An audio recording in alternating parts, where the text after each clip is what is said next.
রবিবার গভীর রাতে এয়ারপোর্ট থানার অন্তর্গত বামুটিয়ায় 4 বাম নেতার বাড়িতে দুষ্কৃতীদের বোমা হামলা ঘটনা এয়ারপোর্ট থানার অন্তর্গত দুর্গাবাড়ি ও বৃন্দাবন চৌমুহনী এবং নরসিংগড় এলাকায়।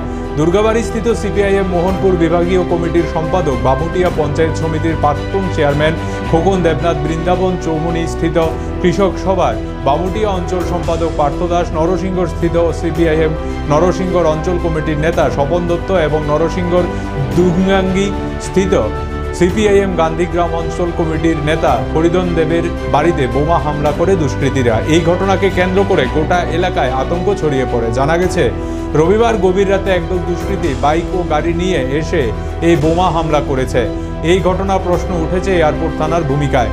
এই বিষয় নিয়ে সিপিআইএম মোহনপুর বিভাগীয় কমিটির সম্পাদক খোকন দেবনাথ সংবাদ মাধ্যমের মুখোমুখি হয়ে জানায়, আজ বামুটিয়া ব্লক পঞ্চায়েত নির্বাচনের সিপিআইএম মনোনীত প্রার্থীদের মনোনয়নপত্র দাখিল করার কথা ছিল। তাই দুষ্কৃতীরা এলাকায় আতঙ্কের পরিবেশ সৃষ্টি করার লক্ষ্যে বোমা হামলা করেন এবং তিনি অভিযোগ করেন শাসক দল বিজেপি আশ্রিত দুষ্কৃতীরা এই বোমা হামলা করেছেন। অন্যদিকে বামুটিয়া মণ্ডল সভাপতি বিজু পাল সংবাদ মাধ্যমের মুখোমুখি হয়ে উল্টো অভিযোগ করেন, বলে সিপিআইএম প্রার্থী দেওয়ার লোক খুঁজে পাচ্ছে না, তাই শাক দিয়ে মাছ ঢাকার চেষ্টা করছেন। তিনি বলেছেন, বিজেপি এই ঘটনার সঙ্গে যুক্ত নয়, এটি সিপিআইএম এর চক্রান্ত। প্রার্থী না দিতে পেরে বিজেপিকে বদনাম করে ঘরে অবস্থান করা।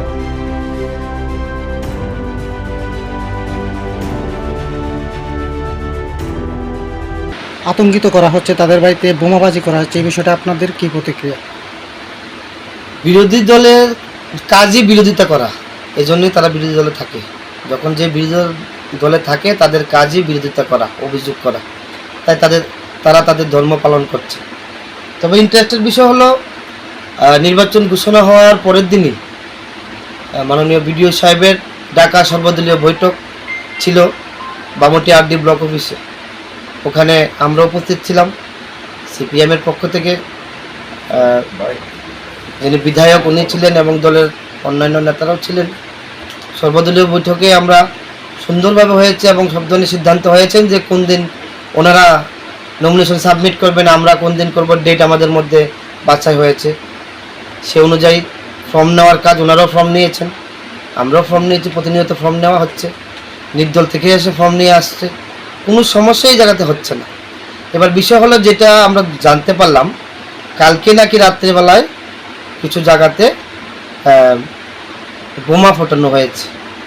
তো বোমা জিনিসটা বললে কিন্তু একটা ভয়ঙ্কর একটা জিনিস বোঝায়, বোমা। তো যেখানে বোমা ফোটানো হয়েছে সিপিএম একজন কমরেডের বাড়িতে বলছেন খোকন দেবনাথ, তো ওনার পাড়ার মানুষই শব্দ পাননি, ওনার বাড়ির আশেপাশে অব্দি শব্দটা ছিল, কিন্তু ওই পাড়ার ম্যাক্সিমাম লোক, ধরুন ওনার বাড়ি থেকে 50 মিটার 100 মিটার দূরে কেউ শব্দ পাননি। এর মানে কত বড় বোমা সেটা আমরা উপলব্ধি করতে পেরেছি।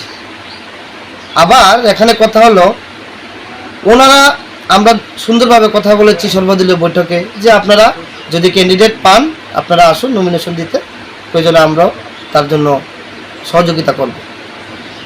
কোথাও ওরা ক্যান্ডিডেট খুঁজে পাচ্ছে না। জেলা পরিষদ ওনারা লিডারদের বেছে জেলা পরিষদ জমা দিয়েছেন, এবার পঞ্চায়েত সমিতি, পঞ্চায়েত ক্যান্ডিডেট ওনারা জোগাড় করতেই পারছে না, কেউ দাঁড়াতে ইচ্ছা নেই। এই বামপন্থের হয়ে কেউ আর লড়াই করতে রাজি নয়, দাঁড়াতে রাজি নেই, কোথাও প্রার্থী খুঁজে পাচ্ছে না।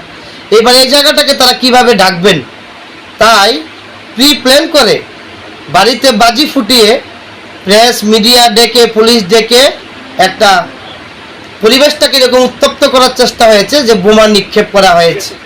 আর বোমা যদি নিক্ষেপ করা হয় বাড়িঘরে, যেখানে বোমাটা নিক্ষেপ করা হয়েছে অ্যাটলিস্ট ওখানেও তো কিছু ক্ষয়ক্ষতি হতো, দেখা কি ক্ষয়ক্ষতি হয়েছে। আর বেছে ওনাদের বাড়ি থেকে ক্যান্ডিডেট, জেলা পরিষদের ওনারা ক্যান্ডিডেট দিয়েছেন জেলা পরিষদে, যদি এরকম ইচ্ছে থাকতো আমরা জেলা পরিষদের বাড়িগুলোতে যেতে পারতাম। কোথায় এই ধরনের তো কোনো কথা নেই। খোকন দেবনাথ দীর্ঘদিনের কমরেড,